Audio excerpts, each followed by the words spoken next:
नमस्कार बंधू भगिनींनो. आज आपण एक मिड कॅप कंपनीचा फंडामेंटल आणि टेक्निकल पाहणार आहोत. जी कंपनी आपल्या 52 वीक हाय जवळ ट्रेड करीत आहे. म्हणजे 52 वीक हायचा ब्रेकआउट या कंपनीने दिलेला आहे. तर या कंपनीचा फंडामेंटल पाहण्याअगोदर तुमच्यासमोर या कंपनीचा शेअरचा चार्ट दिसत आहे. या चार्टमध्ये 2014मध्ये या कंपनीच्या शेअरची किंमत फक्त ₹10 होती आणि आज जवळजवळ 20 वर्षानंतर या कंपनीच्या शेअरची किंमत आहे ₹373 या कंपनीच्या शेअरची किंमत आहे आणि आता आपल्या ऑल टाईम हायवर ही कंपनी ट्रेड करीत आहे. या कंपनीचा फंडामेंटल पाहत असताना बघा, KNR कन्स्ट्रक्शन लिमिटेड ही एक ISO प्रमाणित कंपनी आहे आणि BSE आणि NSEमध्ये सूचीबद्ध झालेली कंपनी आहे. ही कंपनी एक multi domain infrastructure project development company आहे, जी अभियांत्रिकी आणि बांधकाम सेवा पुरवते. रस्ते, महामार्ग, पाटबंधारे आणि शहरी जल पायाभूत सुविधा व्यवस्थापन त्यांचे प्रकल्प कार्यान्वित करण्याचे सामर्थ्य प्रामुख्याने रस्ते वाहतूक अभियांत्रिकी प्रकल्पामध्ये आहे.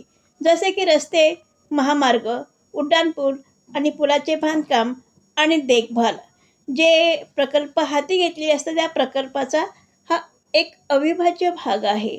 पायाभूत सुविधांच्या विकासाच्या क्षेत्रात अनुभव असलेल्या व्यावसायिकांनी 1995मध्ये ही कंपनी स्थापन केलेली आहे हैदराबादमध्ये आणि 1997मध्ये KNRचे प्रवर्तक असलेले श्री के नरसिंहा रेड्डी यांनी सुरू केलेल्या मेमर्स के नरसिंहा रेड्डी अँड कंपनी ही एक भागीदारी फर्म त्यात गुंतलेली होती.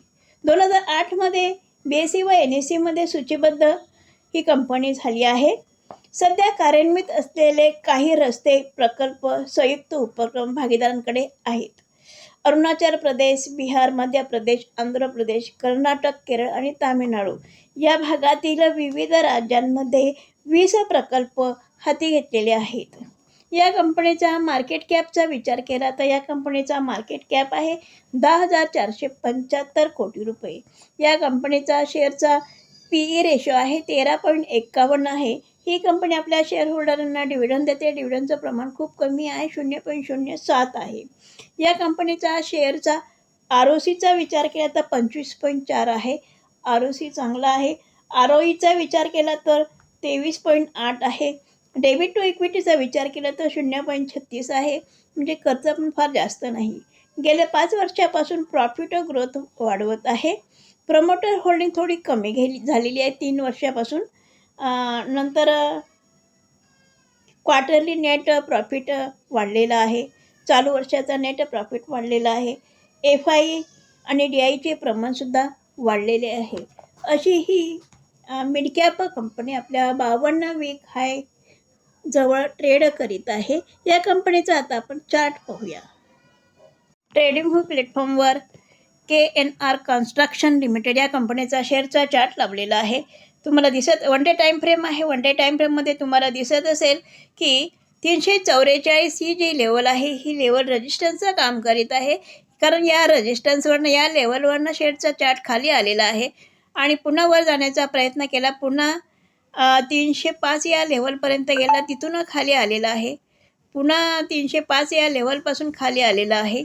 अशा पद्धतीने सुरुवातीला 344 हा रेजिस्टन्स होता. या रेजिस्टन्सवरनं शेअरचा चार्ट खाली आला.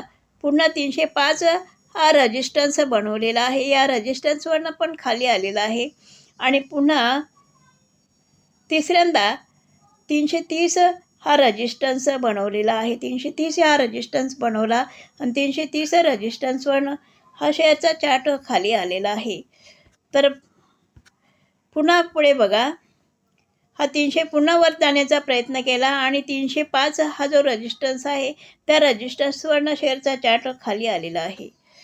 आणि आता मात्र 305 हा जो रेजिस्टन्स होता हा रेजिस्टन्स ब्रेक केला. बघा, ब्रेक केला आणि हा जो रेजिस्टन्स 305 हा जो रेजिस्टन्स या रेजिस्टन्सला परत रिटेस्ट करण्यासाठी खाली आलेला आहे. बघा, पुन्हा रिटेस्ट करण्यासाठी हा खाली आलेला आहे. म्हणजे 305 हा जो रेजिस्टन्स होता तो आता सपोर्ट झाला. या सपोर्टला रिटेस्ट करण्यासाठी हा शेअरचा चार्ट खाली आला आणि या सपोर्टला रिटेस्ट करून मग हा शेअरचा चार्ट वरती गेलेला आहे. रिटेस्ट करून हा शेअरचा चार्ट वरती गेलेला आहे आणि वर जाऊन 330 ही लेवल पण क्रॉस केली आहे आणि 344 ही लेवल पण क्रॉस केलेली आहे. तर 305 हा रेजिस्टन्स सपोर्ट झालेला आहे, 330 हा रेजिस्टन्स सपोर्ट झालेला आहे, 344 हा रेजिस्टन्स सपोर्ट झालेला आहे. म्हणजे अशा पद्धतीने रेजिस्टन्सचा हा ब्रेकआउट दिलेला आहे आणि या रेजिस्टन्स जो सपोर्ट झाला आहे त्या सपोर्टला रिटेस्ट करण्यासाठी हा शेअरचा चार्ट खाली येत आहे. तर 344 ही जी लेव्हल आहे या सपोर्टला जर रिटेस्ट करण्यासाठी हा शेअरचा चार्ट खाली यायला पाहिजे.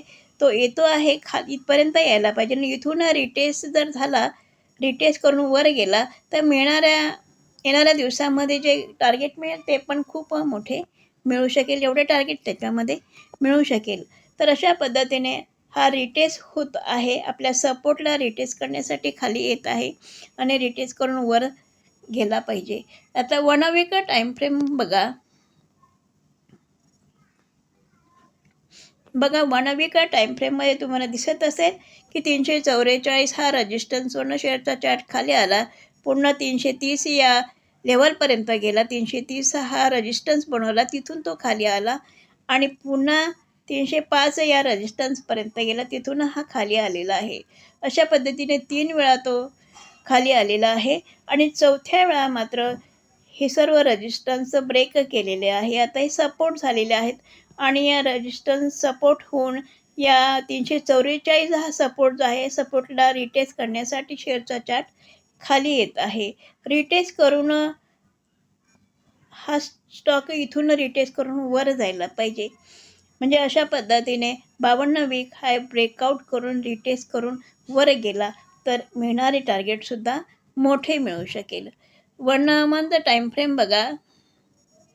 1 मंथ टाईम फ्रेममध्ये तुम्हाला दिसत असेल की 344 हा रेजिस्टन्सवरनं खाली आली, पुन्हा प्रयत्न केला वर जाण्याचा, 330 हा रेजिस्टन्स बनवला, तिथून हा शेअरचा चार्ट खाली आलेला आहे किंवा ही किंमत खाली आलेली आहे आणि नंतर मात्र हे दोघं रेजिस्टन्स 330 हा रेजिस्टन्स आणि 344 हा रेजिस्टन्स ब्रेक केलेला आहे.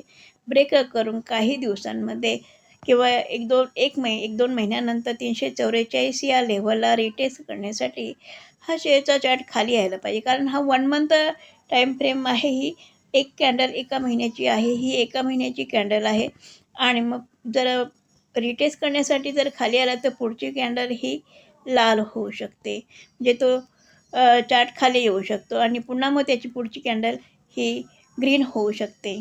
तर अशा पद्धतीने मंथली ब्रेकआउट पण या स्टॉकने दिलेला आहे. मंथली ब्रेकआउट या स्टॉकने दिलेला आहे, वीकली ब्रेकआउट या स्टॉकने दिलेला आहे. आणि अजून एक गोष्ट सांगायची राहिली की हा जो आहे 2021मध्ये या शेअरने ऑल टाईम हाय केलेला होता 344चा 2021मध्ये आणि 2021 नंतर 22-23 3-4 वर्षांमध्ये तो हा स्टॉक खालीच अंडर परफॉर्मन्स करत होता.